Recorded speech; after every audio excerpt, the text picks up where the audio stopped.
practice these principles in all of our affairs. Step number 10 says we continue to take personal inventory. And when we're wrong, promptly admitted it. Now, I do not believe that this means... I don't see how a man can fall out of a chair when he's sitting in it, can you? I don't believe this means that we go back through our lives and redo the step 4. I think this means that we look at our day. How closely are we living according to these principles today? How are we doing today? Step 10 has been very, very, very important to me because up until the time I got into this program, there was no way that I could say, I don't know. There's no way I could say I don't know, particularly in business. You don't say I don't know in business. They ask you anything and you answer. Yeah. No way could I say I don't know. I'm quite sure that if you'd asked me to explain Einstein's theory, I'd have explained it. If you asked me how God created the earth, I'd have told you. And I very likely would have said, now on the third day we did thus and so. I couldn't say I don't know. I came to the program, and I learned that the truth was the most powerful thing on earth. By doing the things that the program told me to do. Just by doing them. In business, I learned to say I don't know. But that question's important. Tomorrow I'll know the answer to it. And tomorrow I did. In anything where I didn't know, I said I don't know. And that's very easy because you don't have to remember what you said. When you don't tell them something that you don't know. You don't have to remember. Tell them the truth. You don't have to remember. Another thing is, I was wrong. Hell, I didn't go around saying I was wrong. I think I told you this morning. Once I thought I was wrong, but I was mistaken. Now, the 24th day of June of this year, if we live and if Mrs. C don't divorce me between now and then, we'll have 50 years. Double harness. A little time out for bad behavior.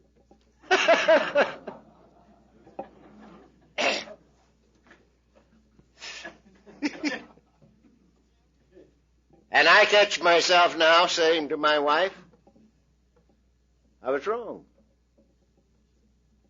You were right all the time. I would have sworn that I was right, but I was wrong all the time. Now that's awful, you know. You married the same broad for 50 years and tell her you're wrong. Isn't that awful? But it's real good. It's real good. Because you're comfortable. When you do it that way, you're comfortable. The most powerful thing on the face of the earth is the simple, unadulterated truth. So much so that somebody said one time, know the truth, and the truth will make you free. And in all of our affairs, this holds true. In business and play and family and the work. I've known many over the years, particularly those who have become and maybe still are so-called circuit speakers who have felt that a little embellishment might make their story more interesting. So they got to build it up a little. And first thing you know, they're drunk. Or they get to thinking they're big in the program. You know, they're experts in this program. Because people tell them how good they are. And they believe their press. And the next thing you know, they're drunk. You can't get big in this program of ours. No way if you and I could have handled this deal, we would have done so, and we would not be members of Alcoholics Anonymous. We had plenty of time. I had 43 years to run my life, during which time I was the star of the show and the director of energies. And I gave it my best shot. All my wit and wisdom I put in. And I lost. I lost. As I told you, at the ripe old age of 43, I was a failure as a husband, a father, a businessman, a man, and a drunk. And that's all the departments I had. But I had in more departments, I'd have been a failure in those too. But that's all. And I take credit for that. The last 29 years, I take no credit for at all. I thank God. And you. And maybe I should put it the other way. I thank you and God. Because it was people like you that rocked me to sleep on my first night. And it was living with people like you that I came to see that I had a God of my very own. And I didn't even know when it took place. So, in my thinking, maybe I should say first that I'm grateful to you. And then I'm grateful to God. It don't make any difference to me because I have come to see that God is people. God is people. And so it don't make any difference. Now, in all of our affairs, meetings at home, you see the thing that makes this program work for us is Alcoholics Anonymous, a fellowship of men and women who share their experience, strength, and hope one with another in love, who share. There are very few people in Alcoholics Anonymous that will tell you anything. We don't tell, we share. I have a guy that calls me sponsor, who tells. And he makes it stick pretty good. I tell him, says I to him, I says, you're not even a member of Alcoholics Anonymous.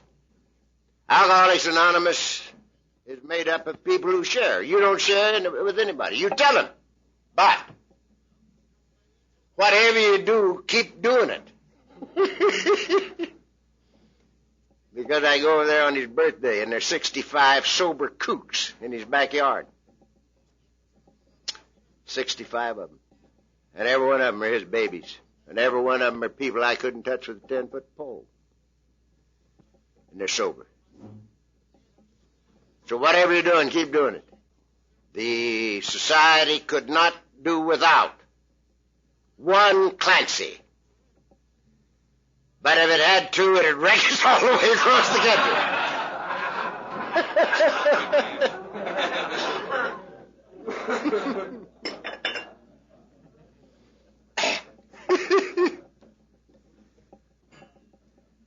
Now, I shared when I discovered I was sober. I started sharing with drunks. I like to think of it like this. Many of you have heard me say this before. I like to think of me as a glass of dirty water, a dirty glass full of dirty water. And during my drinking days, I was always knocking it off, quitting. Every time it got too bad, I quit. And when you quit, it was like pouring out the dirty water. And now you got an empty glass and it's dirty and empty. And it can only be empty so long and you got to fill it again. And you fill it back up with dirty water. When I came to the program, I didn't quit. I haven't quit drinking yet. And I came with a dirty glass full of dirty water. And at the first meeting, a little stream of clear water started running in there. And I liked it, and I came back, and the little stream of clear water kept running in. And after a while, I discovered that the glass was clean, and the water was clean, and the glass was full. And then I had to start trying to give it away, and it was only tipped to the drunk, because the drunks gave it to me. And I shared with the drunks. And as time went on, she started straightening up. And eventually, it was straight. And the water was still running in because I'm still going to meetings, the clear water.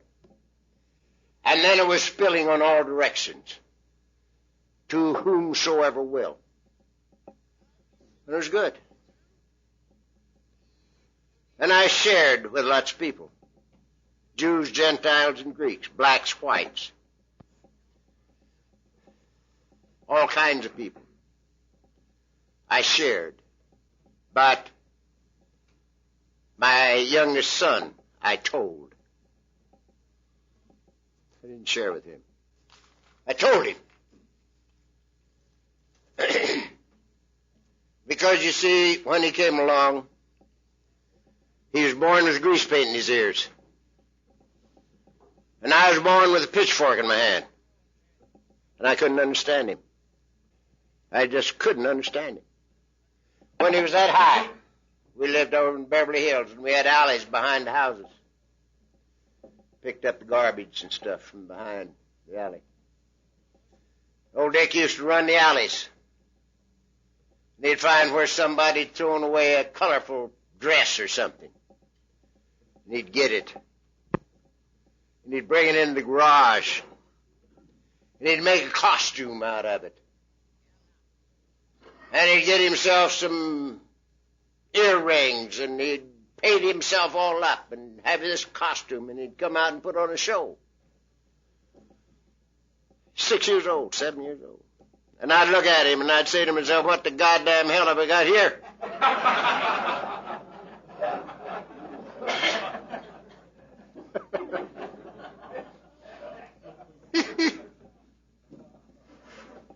And I started trying to make him over after my design. Tried to put a pitchfork in his hand. He didn't know what a pitchfork was. And he was 10, I guess, or 11, when I sobered up. And he got to be a little older, and we sent him to Mona school. And he got pretty much the whole package.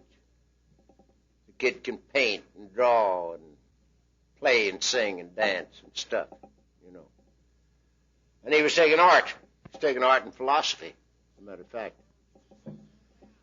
Art was his major and philosophy was his second. And so I'd go out there and take him to dinner once in a while. And he'd tell me the values of modernistic and futuristic painting. And he shouldn't have done that.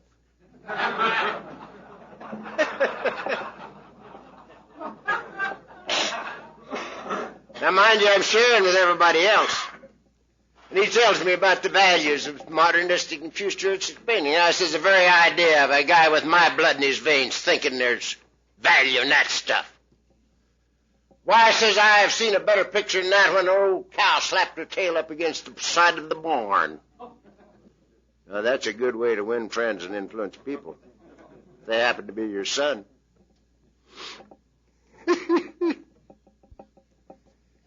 And, of course, when he talked with his friends about philosophy, he got a painter friend by the name of Martin. He's doing a good job. Has his own children now. And they were talking philosophy in my house. And I sat and listened to them a while. It was obvious to me that they didn't know what they were talking about. So I had to straighten them out. And I made him sit there and listen to me for an hour and a half. It's a wonder they hadn't killed me. But but they didn't. Well, I couldn't understand why we couldn't get along. I couldn't understand. And I was trying my damnedest to get acquainted with that kid, and I could not understand why I couldn't. And we had been living in the house we live in now for about, say, 10 years. And we have a tremendous view from every room in the house, as a matter of fact, but particularly out of the living room. And people had been telling me for 10 years what they saw out of my window. And it gradually dawned on me, as people kept telling me what they saw out of my window, that nobody that ever looked out of that window told me what I saw. And eventually I came to see that nobody sees what I see out that window. And something started clicking in my mind. Now, up until that time, it had never occurred to me that nobody sees what I see. It had never occurred to me. I grew up thinking white was white and black was black and a cow was a cow. And anybody that looked at a cow saw a cow. And if they were looking at the same one I saw, they saw the same cow. But they don't. And the way I found it out was people telling me what they saw at my window. And I started thinking, something wrong with me. It isn't the kid, it's me. He sees things that I don't see. And then I got thinking about this philosophy deal. And I saw that I was trying to make the kid cross the street in St. Louis when he was in Chicago. You can't do that, kids.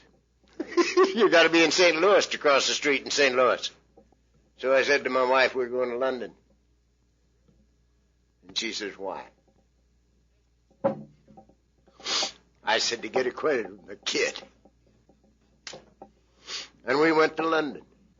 And we went to dinner. And I told this kid how blind I'd been. Totally unaware of the fact that people don't see what I see. See how blind I'd been. And how I came to see by people telling me what they saw out of my window. What he was talking about when he said the values in these things. And I'd come over to apologize to him. To make my amends. And then I told him about the philosophy. And I apologized for that. And I made my amends. And the first thing you know, we pretty nearly got thrown out of the restaurant. We were laughing and hollering and having a picnic. They pretty nearly threw us out. Because, you see, the dam went out.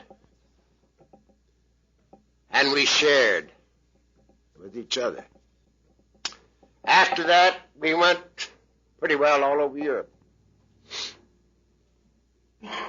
And when we came home, he came with us. And we were due in Roanoke to talk on the way home. We got off the plane in Chicago, visited some of my people, and he'd never wanted to do that. But he wanted to go. And we got down to my mother's place. Mother is 96. Still going. She's not mobile, but she's keen as a whip. And we were visiting there, and then we were going to drive on down to Louisville, visit about there, and on over to Roanoke. And the kid says, I've got to go back to New York.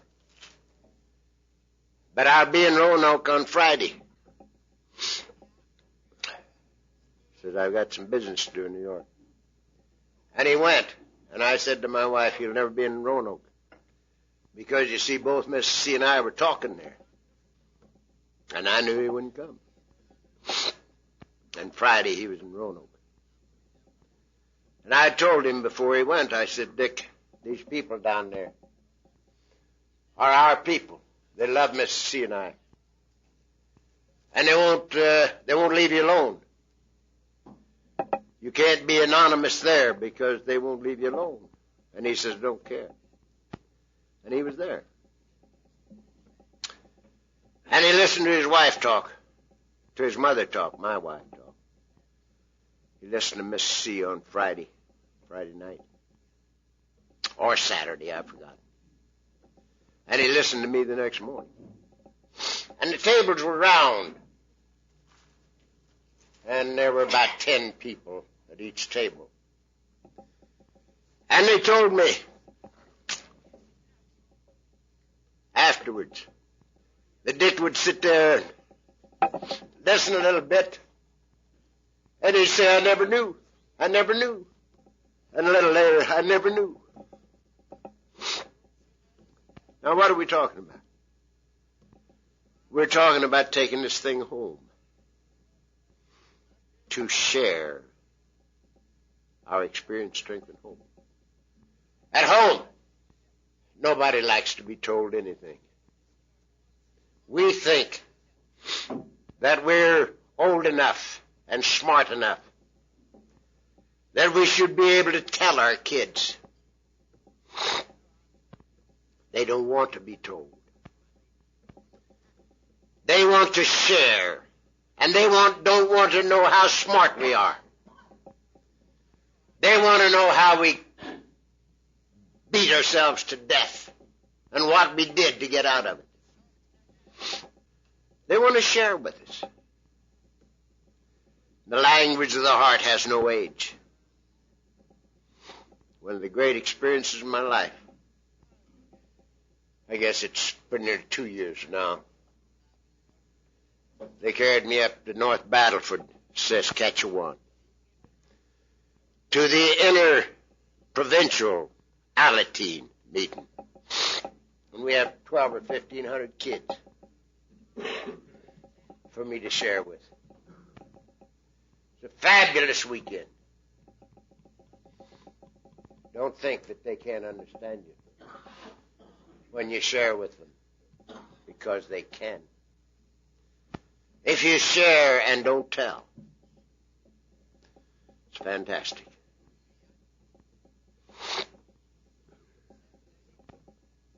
And these women that we married, if the shoe had been on the other foot,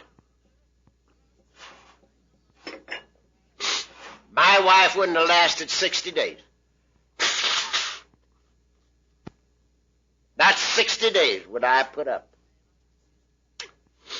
with the performance out of my wife that she put up with me.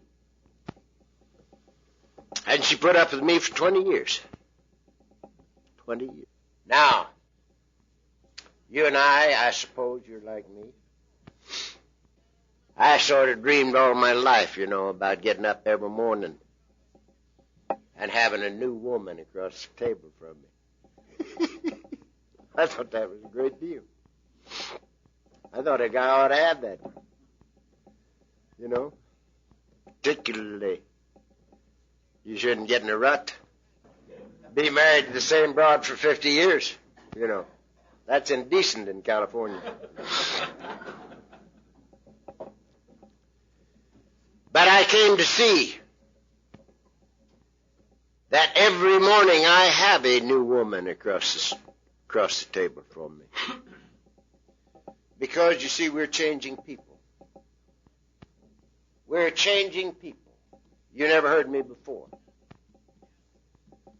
I'm not the guy I was yesterday. I'm the guy I was yesterday, plus yesterday's experience and its lesson. So we're always new. And that woman that you're married to is always new. One of the greatest handicaps we put on ourselves is categorizing each other, and particularly the members of our own family.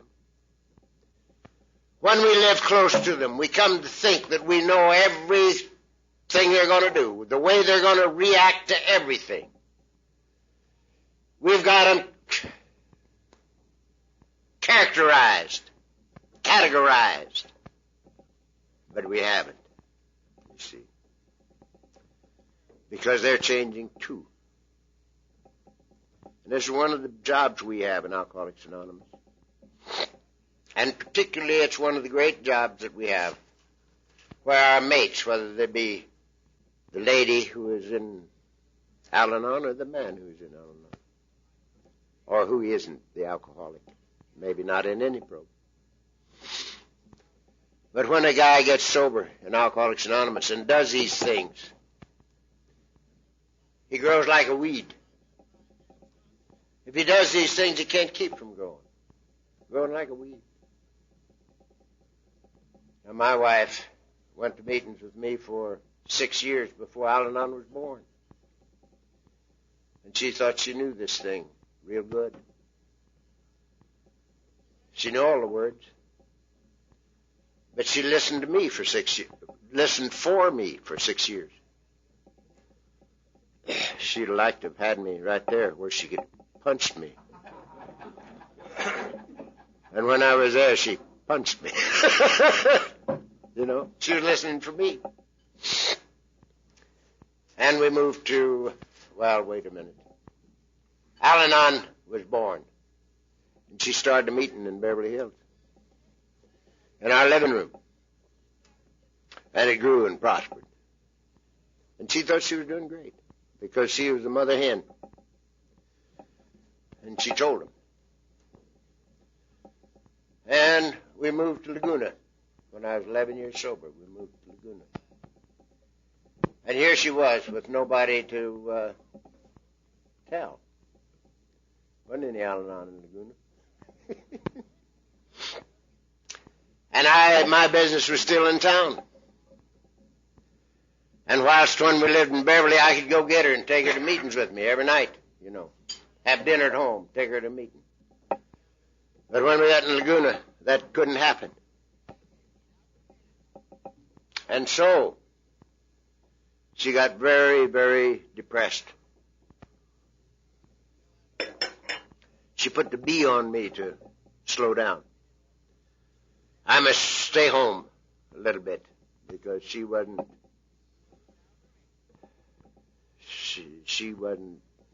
getting her the attention that she ought to have. She had no friends down there. And I lasted from February to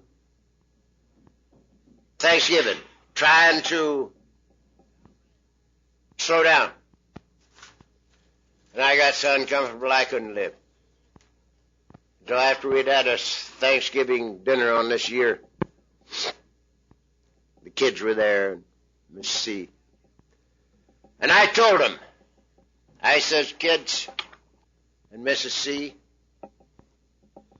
I got an announcement to make. From now on, when that phone rings, I got to go. I can't pick and choose what I'm going to do. I can't tell this guy, yeah, I'll talk for you, and this one I won't talk for you. There'll be drunks in both places. And I can't do it. And when that phone rings, I've got to do what they want me to do. It's within my power. And if you don't like it, get yourself another husband and get yourself another father. I had to do it because I couldn't live that way.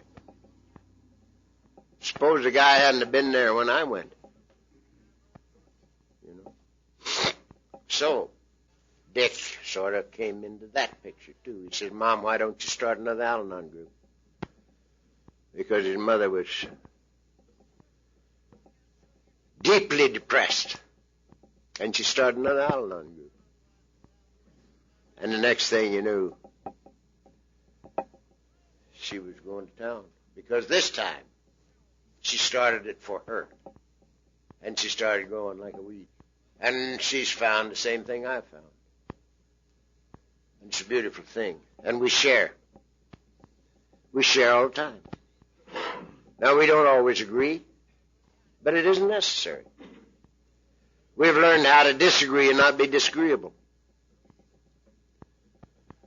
And that's a good thing, you know. And we share. We don't tell. I don't tell. She don't tell me. We share. Now, this is what we're talking about. To practice these principles in all of our affairs. In all of our affairs. Now, we said this morning that when we learned why people did what they did, they couldn't hurt us. That people do what they do because they have to, not because they want to. When we know better, we do better. One of the things that we didn't speak of yet was this. That in simple psychology, they told us that the two great needs of the individual are to be needed and to be loved. Everybody gets that in psychology, I guess. The two great needs are to be needed and to be loved. And that's just as backwards as everything else they told me. What about business and about God? It's totally backwards. The two great needs of the individual are to love and to do. These are the great needs of the individual. To love and to do. Certain doctor that writes on my blackboard called me one night at midnight. And he says, Chuck, what's your definition of love? I says, it's the same at 10 o'clock in the morning as it is at midnight. What the hell are you calling me at midnight for? He says, what's your definition of love? I says, you won't like it. But he says, what is it? I says, action. He says, what do you mean? Action. I says, action. If you love somebody, you do things for them. You do things. You don't trade with them. There's no barter in love. There's no barter in love. You do things because you want to. With no strings on it at all. Marriage isn't a 50-50 thing. It isn't a 75-25 thing. Marriage is 1,000 to nothing. You don't barter. You don't barter with God. And you don't barter with each other. The simple, unadulterated truth. The motivation. Love. And love is the fulfillment of the law. You do it because you love it, for free and for fun. It's a fantastic thing. Yes, you do have a new woman across the table from me every morning. And it's beautiful. How much more interesting life is. Now, I had one more thing that was fantastic in my life that I want to share with you. Came out of total collapse, total failure. And the fact that I had already practically ruined my body and my mind. Many of you have heard me say that when I got here, it took me over 6 months to put the Serenity Prayer together in English. Not spiritually, in English. I couldn't make that thing make sense. That's the kind of a mind I brought. And it took me 3.5 years to get over falling on my face after my last stroke. That's the kind of body I brought. I guess I had as many related disorders as you usually have. My wife was divorcing me. I believe that to be a related disorder. My kids wouldn't come home when I was around. I think that's a sort of a related disorder. My boss had sent word to the house that if I ever step foot in the plant again, he's going to throw me through the window. I think that's a related disorder. Because that means that you ain't got nothing coming in. I had no health, no sanity, no job, no nothing.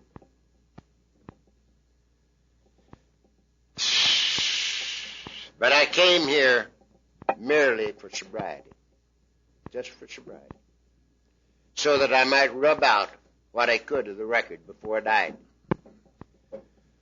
As I told you yesterday, I knew I was going to die because it come that close to it, the next to the last time out, and this was worse. So I'd accepted the fact that everything dear to me in life was gone and should be gone, and I wasn't entitled to have it back. And I had accepted death. So I wanted nothing for me, not even sobriety. And incidentally, this is the greatest freedom on the face of the earth. Freedom is to not want nothing, no time for yourself. This is total freedom. Now, my first surrender, done by the bottle, lasted 3.5 years. It's the greatest spirit of miracles through which I ever lived. And it was a period of total non-expectancy. Total non-expectancy. From God or man. My wife, my kids, nobody. My boss, nobody. Greatest period of miracles through which I ever lived. Every little piece of the jigsaw puzzle of life fell together in that first 3.5 years. But a bad thing happened. I became somebody again in those 3.5 years. And when you're somebody, you've got rights. And when you've got rights, you have to defend them. So here I find myself, after 3.5 years of peace, freedom, having to consciously surrender. And it griped the hell out of me. I couldn't make sense out of it at all. Here for 3.5 years, I've been free. And now I have to start consciously surrendering. And I'm saying to myself, why does this thing come back? Why? And I looked at it for the next 13 years. And I was 16 years and 6 months sober before I got an answer to that thing. That it was satisfactory to me. And after 16 years and 6 months, I got an answer that's totally satisfactory. I found something good in the human ego. It's the burr under the saddle. It's the thing that keeps us walking.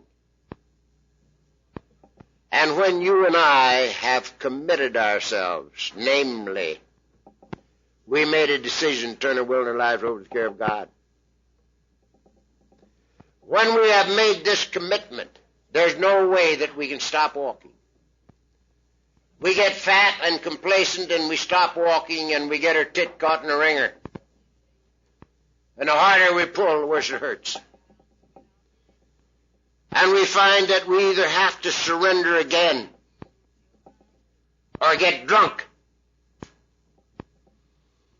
And so we start consciously surrendering. I did. But I didn't like it, and I never liked it for the 16 years, for the 13 more years, before I got the answer. Now I'm convinced that we'll never reach a point where we won't have to surrender. That time will never come. An infinite father, an infinite child, and an infinite journey. Now, it took me 70 years to learn that it isn't what we know that makes this life so consumingly interesting. It's what we don't know. It's what we don't know. The thing that makes this life so fantastic is the discoveries. as we walk up these stairs. There'll always be as much ahead of us as there is right now. An infinite Father, infinity. I don't even know what it means. Infinity. An infinite Father, an infinite child, and an infinite journey. No destination. An infinite journey. And there'll always be as much ahead of us as there is right now. It's fantastic. And that's the wonder of this thing called life. That's what makes it so consumingly interesting. It's not what we know. It's what we don't know. Sharing our experience, strength, and hope one with another in love. In all the departments of our life. The language of the heart has no age.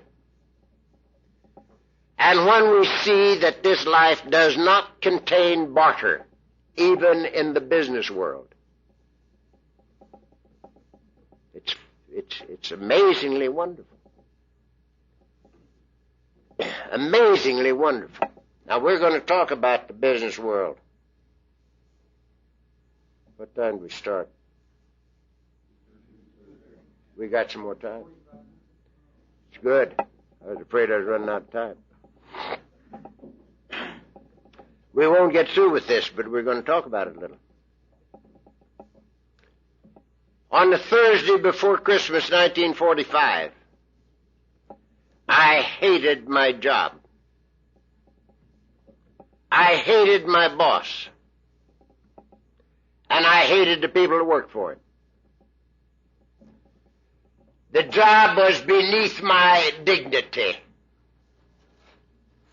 Anybody with my ability should be at least a senator, if not president of the United States. And here I was in the fixture business, you know.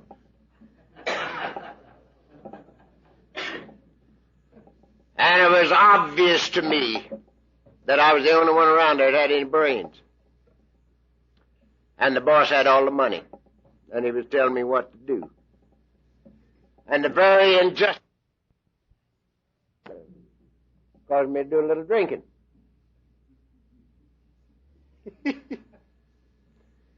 That was the Thursday before Christmas.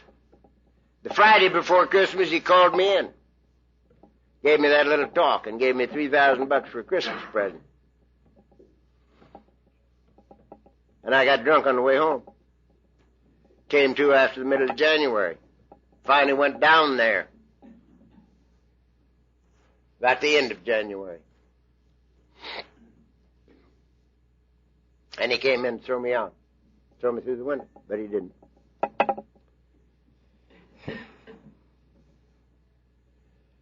And being in the state I was in, physically and mentally, it took everything I had to do the simplest things. To dress myself was a major operation. And it forced me, by necessity, to give my entire interest, attention, and love to the thing I was doing, or I couldn't do it. And this is one of the greatest lessons I ever learned. And, of course, this, too, was out of absolute necessity. I didn't figure this out. But anything that we give our entire interest, attention, and love to is the most interesting thing in the world, even if it's nothing but shaving and dressing. It's the most interesting thing in the world. Now, I went down to that office to clear up my desk. That was the office and the home were the two things that I'd fouled up the worst. And so there's where I had to do my stuff. Mainly, that was my big job, to rub out the record, you see. And I started rubbing out a record in the business. Helping people do things that they needed to have done because I wanted to. And by necessity, giving my entire interest, attention, and love to the thing at hand. And I got lost in doing that. And as I told you yesterday, after maybe 2 years, I discovered that I was still trying to clean up my desk. And lest I forget it,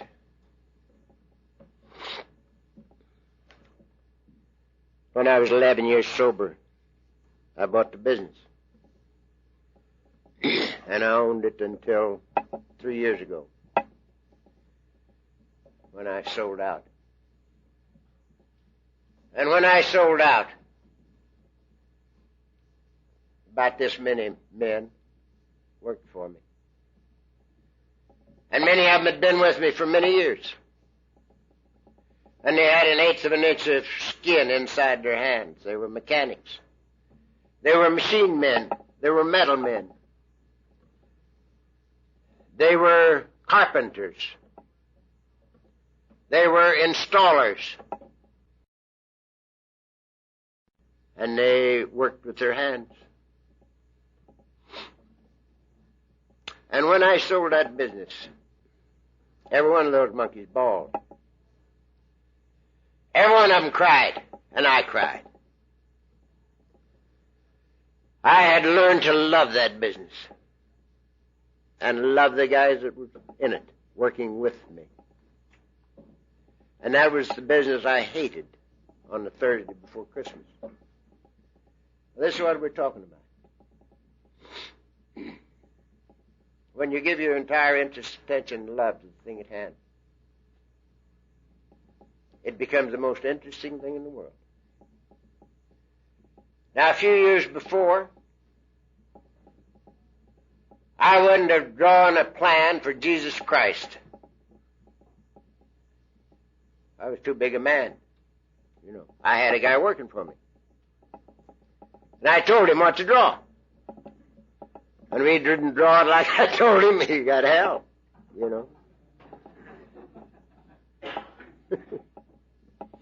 I went back down there last of January 1946, and I didn't have anybody working for me. And I started drawing those plans myself. And I drew them till I got out of the business. I never had anybody in there drawing plans. I drew them. And it was amazingly interesting, you know. It's beautiful. Now, what are we talking about? We're talking about rubbing out a record. You can't rub out a record thinking I want or don't want, I like or don't like, yah. You rub out a record by doing something for somebody without a price tag on it. And it's amazing what happens. It's amazing. For instance, after I've been sober a while, there was a Jewish gentleman who had been in the business for a long time, food business, and he'd retired, made a lot of dough, and he retired. And he had 2 sons-in-law. And he was going to build a building for his kids, for the 2 sons-in-law. Set them up in the market business. And at that time, it was the biggest single-floor operation in the country. It was Panorama Market. Some of you have seen it.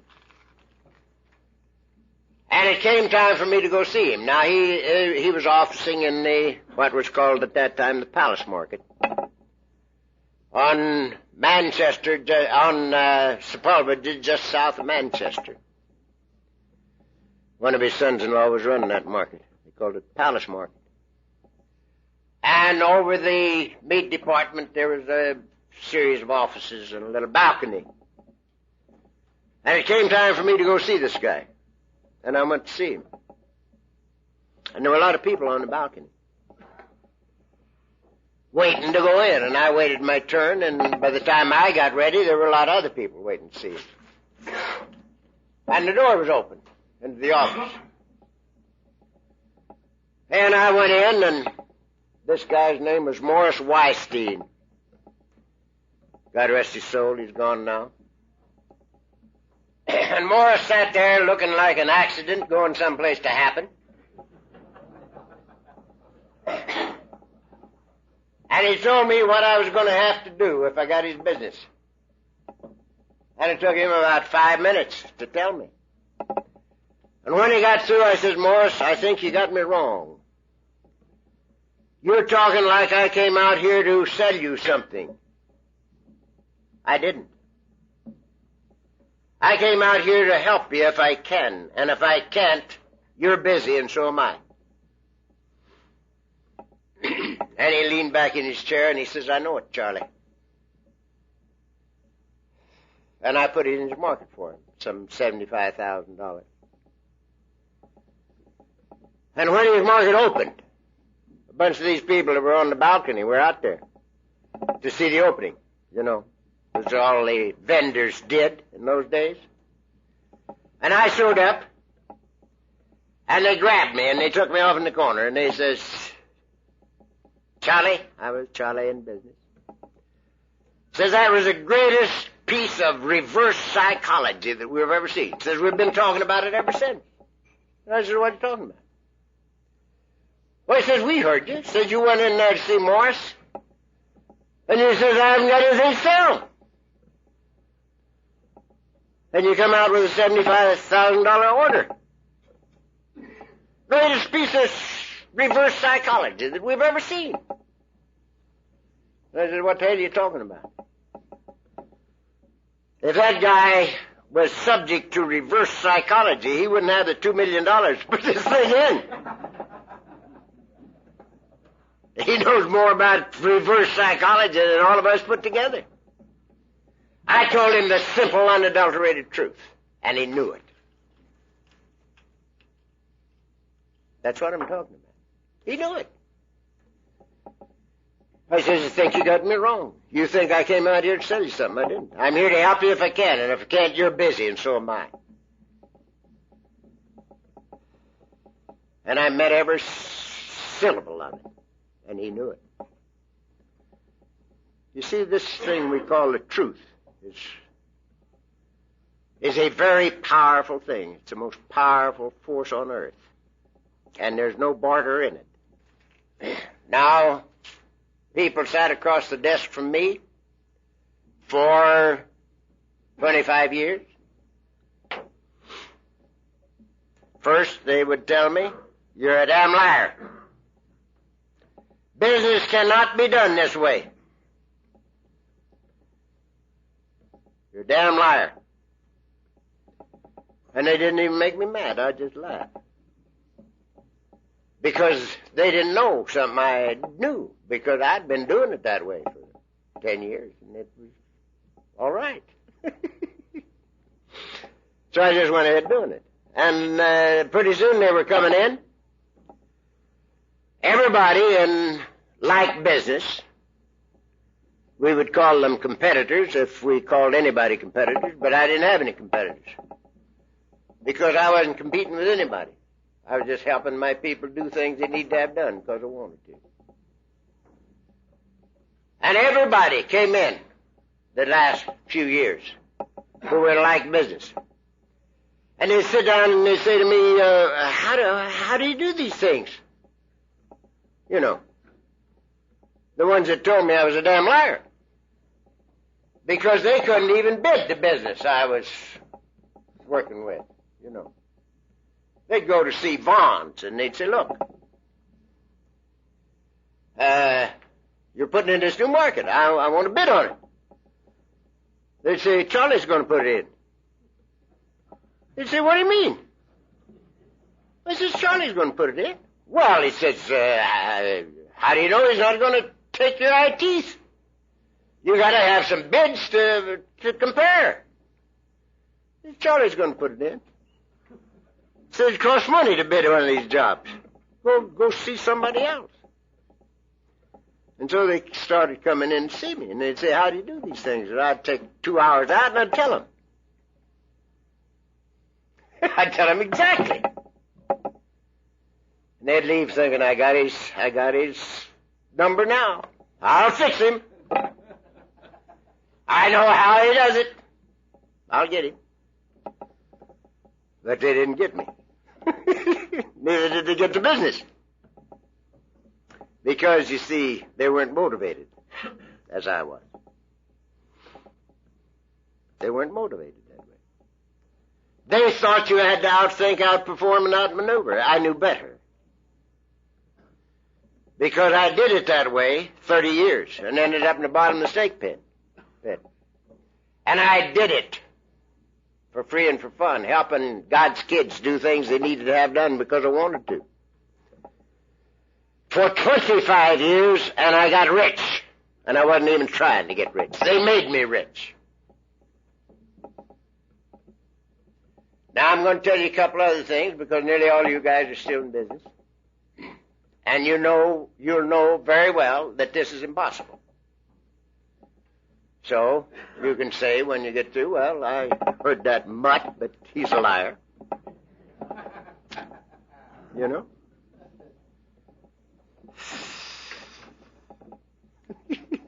A couple of my Jewish friends had a market at Crenshaw and 101 called Foods Company. Now, these boys were a couple of youngsters about your age. I had done business with their dad years before when they were little bitty old kids running around the store. And I did business with them. And they wanted to change the fixtures in the liquor department. And they had an architect,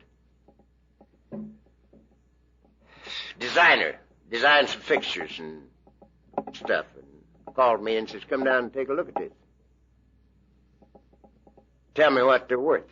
And I went and looked at them, and I said, Abe, this guy's drawing up some pretty fancy stuff. I'd never drawn you up anything that fancy because it's very expensive. Well, he says, what do you think it's going to cost? And there weren't many of them. And I said, Abe, my guess is it cost you $4,500. He says, put them in. And I put them in. And they were in the store, and he had them working. They were doing a good job for him. And I had my costs in. And I had $5,700 in. My money, $5,700. And I called Abe, and I said, Abe, do you remember what I quoted you for those fixtures? And he said, no, but he says, I suppose I have it written down here someplace on my desk. Well, I says, don't look for it. I'll tell you. It's $4,500. And I says, Abe, you can have them for $4,500. They're in your store, and they're doing a good job. And you can have them for $4,500, because that's what I guessed on it. But I was wrong. I have $5,700 in those fixtures. He says, Charlie had a profit and send me the bill. And I says, don't want that. I made the mistake. But I would like to get my money out of it. He says, Charlie, put a profit on it and send me a bill and I'll pay you. I says, no, but I'll bill you for $5,700 if that's all right with you. He says, if that's the way you want to do it. Now, you know better than that. Nobody'd do that. I billed him $5,700 and he paid. I had another outfit that I did business with. The last deal I put in for him was at, it's called Pride Center. And it was Fallbrook and Victory out in the West Valley. It was a big deal. And we put it in and it was opened and it was running about maybe 90 days. Did a good job. Beautiful thing. And Dave Shore called me one day and he says, Charlie, you haven't billed me. And I said, no, Dave, I didn't know what to bill you. But I got the costs in now and I can get it together for you pretty fast. He says, how fast? I says, probably an hour, I can call you back. Well, he says, please do. We want to finance this thing. And we have to know the amount. So call me back as quick as you can. In an hour, I had the dope for it. And I called him, and I said, Dave, are you sitting down? And he said, yeah. I says, are you alone in the office? He says, no, Charlie's sitting across the desk from me. I says, your heart all right? He says, I've had no trouble with it. Well, I says, here it comes. You owe me $225,000. And he said, well, isn't that too bad? He says, I just wrote on a slip of paper, $225,000 and handed it over to Charlie across the desk. He says, you ought to hire me as an estimator. Says, send me a bill. Now, you know that's wrong.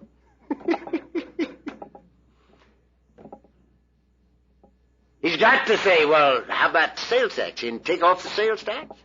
You know? Not a word. Send me a bill. I was in trouble. 1958. Pretty bad trouble. And I had to have some business. I had a vacant plant. And it cost me $13,500 a week to keep the doors open. And I had to get some business, so I went out to get it. And I had 5 deals that I thought I could get. Deals that I'd worked on. And it looked like they were mine. And I went to get them. And one after another, they evaporated. But the last one could not evaporate. Because the 2 owners of the deal were members of Alcoholics Anonymous. 28 of their high echelon were members of Alcoholics Anonymous. I was poor chap. And that was my deal, and it couldn't be anybody else's deal because I'd done all their thinking, all their planning, everything. I'd gotten the deal together for them. And it was mine. And I went down to get it. And about 4 or 5 of us went to lunch and had a good time down there at Welch's on Atlantic. Came back and everybody laughed like rats from a sinking ship. There's nobody left but Harold Hodges and myself. And we went into his office and I reached for the money. And he says, Chuck, he says, I thought you could never get yourself out of that mess you were in up there. And I gave this deal to Hill. And it was the last one. There weren't any more. And about 5 minutes later, he says, Chuck, why don't you say something? I says, Harold, there's nothing to say. And I went out and started to drive back to town. Their office was in Long Beach. My plant was at 40th and Alameda, and I couldn't drive, so I drove off the road. And I sat there and I looked at myself for a while, and I couldn't get myself together. Here, everything had just evaporated right in front of my eyes. And I finally came to see that here I had gone out for the first time in years to get some business. 12 years before, I'd started making 12-step calls in business, helping people do things they need to have done because I wanted to. And here, there was a pinch, and I had to go get it. And I went out there to get it. And everything evaporated. And I said to myself, can't get any worse. Why don't you start making 12-step calls in business like you did 12 years ago? Let the chips fall where they may. So I gave the business back to my partner and started making 12-step calls. And here's something that every one of you will know is impossible. Even those who aren't in business. The judges will know this is no good. Where's that judge? Oh, there he is. He was pretty good this morning when you guys weren't here. So, I got back to the office, and either that day or the next, I got a call from a guy in San Bernardino. And he says, Charlie, I have the feeling you're in trouble.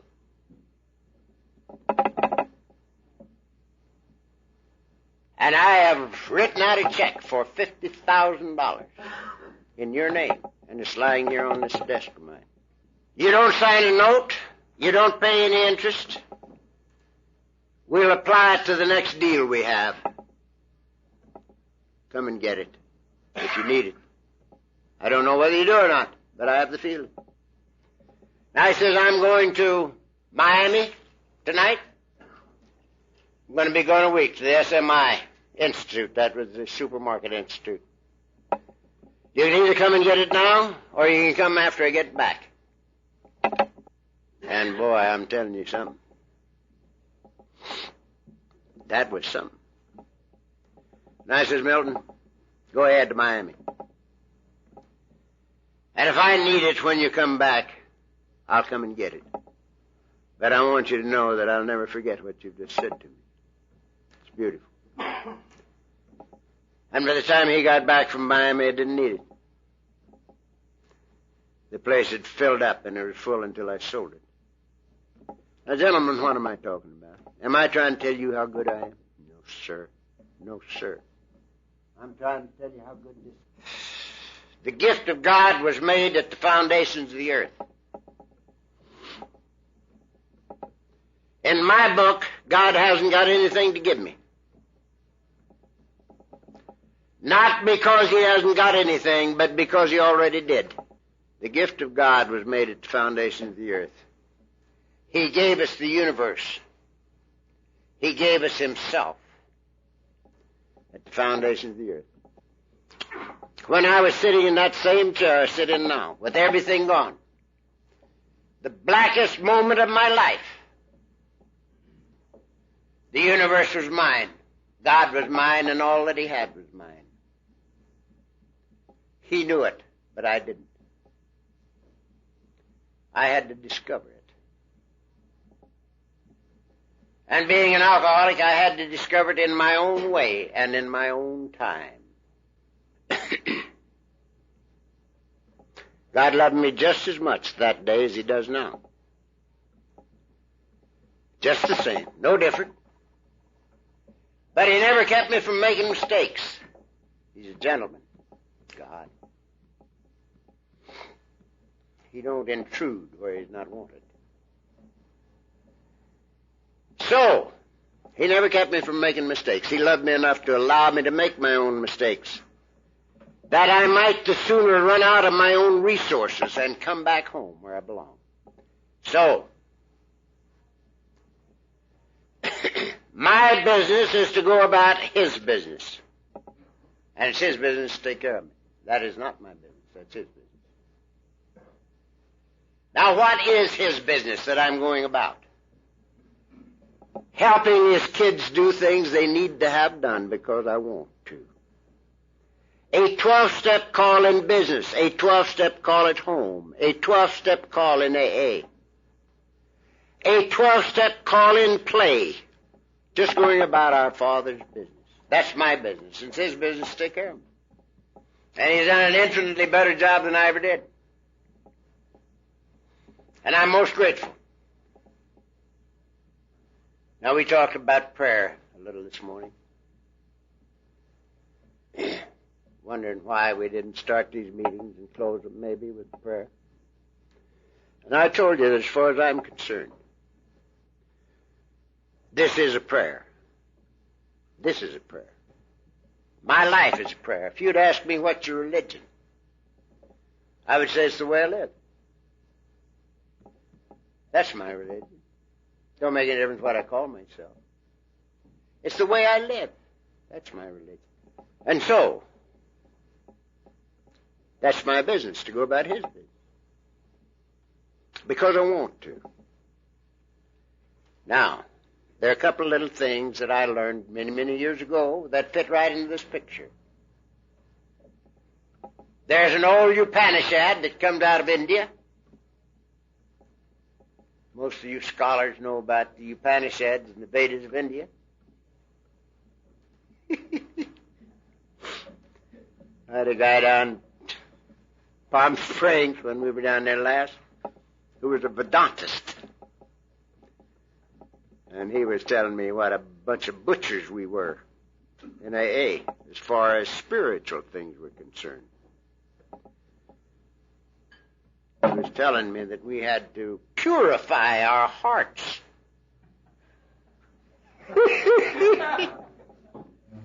So we would be worthy to see God. We had to purify our hearts.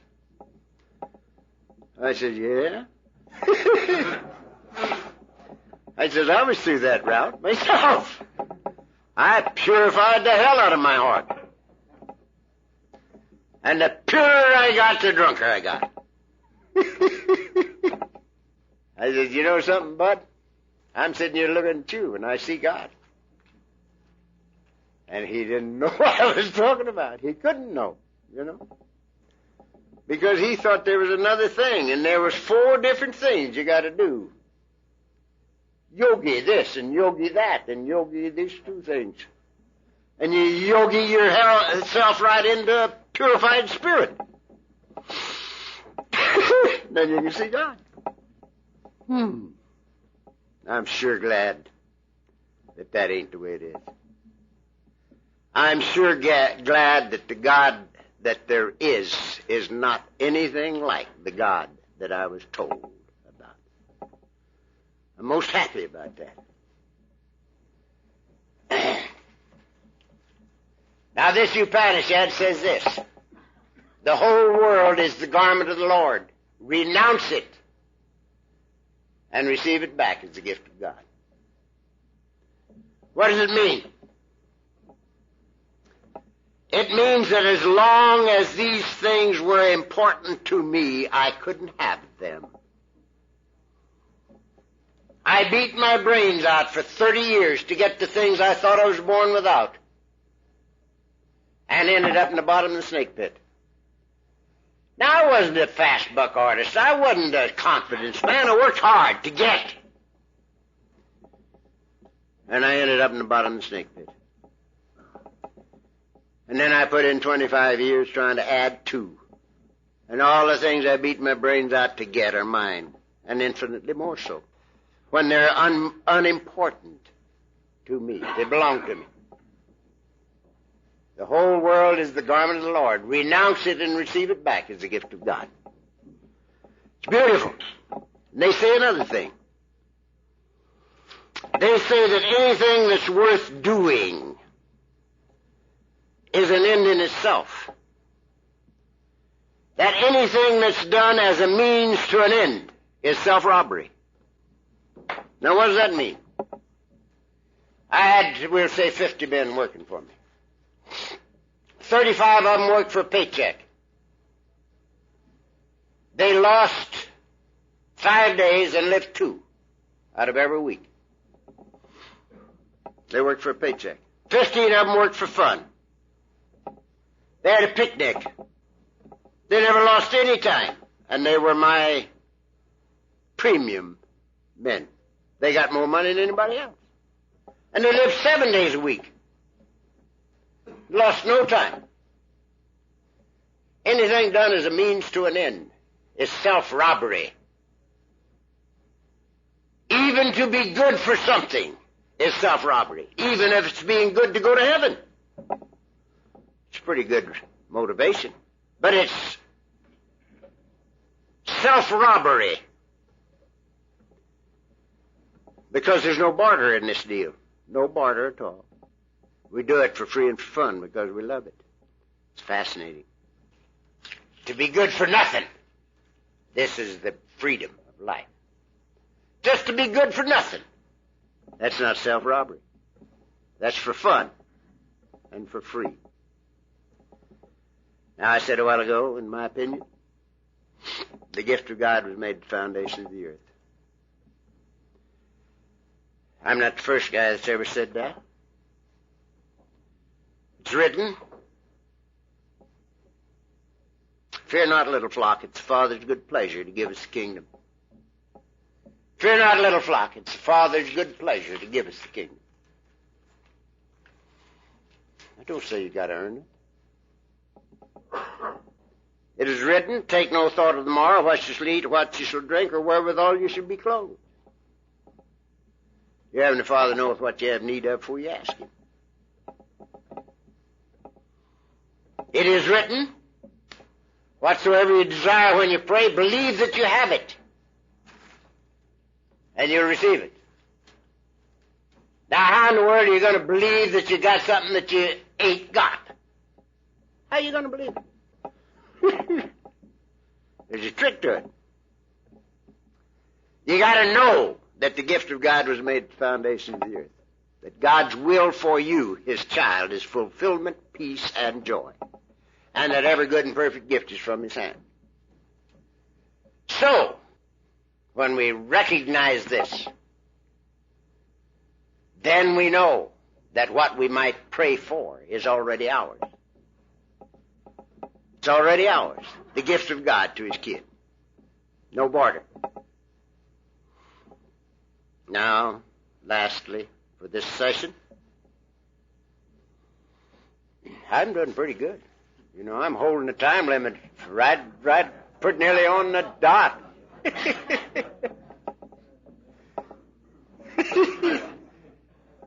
This is a new deal for me. It's reported in the fellowship. They say, what comes after Chamberlain? And they say, Tuesday. Here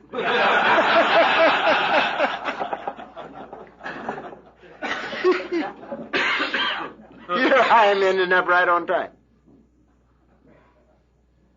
The easy way is the right way. The tough way is the wrong way. There's an easy way and a hard way to do this program. The hard way is to try to do it yourself. The easy way is to know that you can't. To know that you can't. To recognize the need for help. Now, I have never asked God one time in 29 years to keep me sober. I never asked Him once.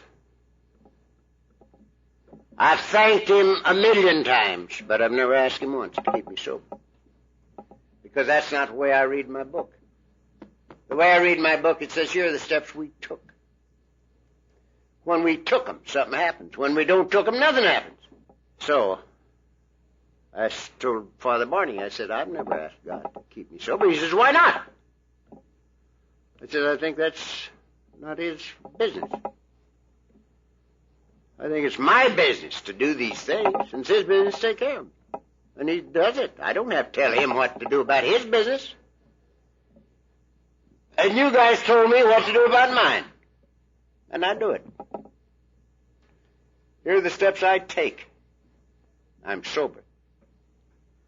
And many, many good things have happened in my life, including the disappearance of the related disorders, which I didn't spend 5 seconds on. Not 5 seconds did I spend trying to get my wife back, or the kids, or my job, or my health, or my sanity. And somehow or another, it sort of all fell together. So God's will for you and for me is fulfillment, peace, and joy. The gift of God was made at the foundations of the earth. What you came here looking for, you came looking with. But we have to find it where it is, and it's right here. And it's an inside job. It's an inside job. Uncovering, discovering, and discarding is Alcoholics Anonymous.